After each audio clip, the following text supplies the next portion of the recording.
Well, I got a phone call.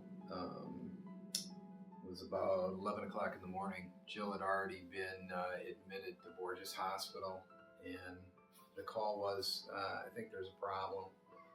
She had swelled up in line at the bank, and to the point where her glasses actually fell off her face. And so I rushed over to Borges Hospital, and the doctor that was on duty at the time was basically trying everything to figure out what was going on, and the nurses. And after about 6 or 7 hours, they decided there was nothing they could do there. And so they transferred us over to Bronson Hospital, over to the NICU. And Dr. Paul Berkowitz met with us, and some nurses met with us. And again, they were trying a variety of different things, basically starting from scratch. And at 9:15, Dr. Berkowitz came into the room and said the best chance that the baby has and that Jill has is if we take the baby now. And she was at 29 weeks, and within literally half an hour, she was born. I wasn't supposed to have that baby that day. I had months to go still. I mean, it was 3 months before she was due, so I had a long time to still prepare. I mean, it was like a SWAT team that came into the room, prepped Jill, rushed us down to the surgical room, and by 9:45, I was holding Addie. She was literally the size of my hand. She weighed 2.5 pounds, and I thought, this is the only time that I'm going to have an opportunity to hold my daughter. Really, we just didn't know what was going to happen. I mean, it was just the next couple months took a long time. Every day was, we waited. We learned a lot of patience in that time.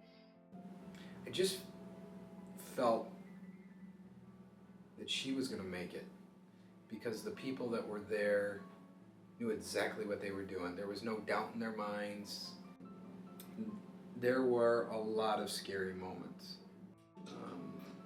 She was in the NICU for 59 days, and when she came home, she only weighed 4 pounds.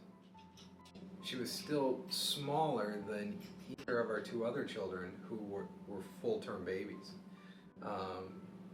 But aside from all the cords and stuff that was on her when she came home, she was a normal baby. The people in the NICU were phenomenal.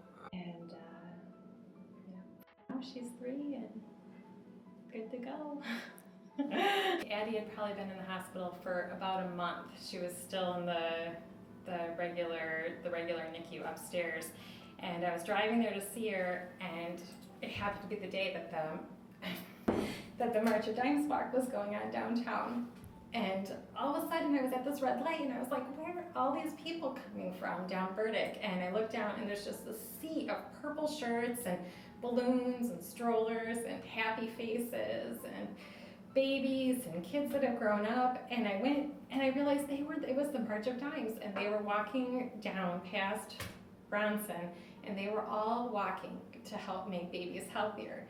And I realized at that moment that all those people had also been touched by this, that this wasn't something that was just happening to us. Like, we hadn't done anything wrong. There wasn't, a reason why this was happening, that all these other people had been here, and they were here as success stories, and they were here to help people like me and our family make it through this. And I just realized at that point that I had to look out for March of Dimes, and I had to find out about them, and I had to find a way to give back to them someday when Addie was safe and we were out of this time of the NICU, and I needed to find a way to give back to the March of Dimes.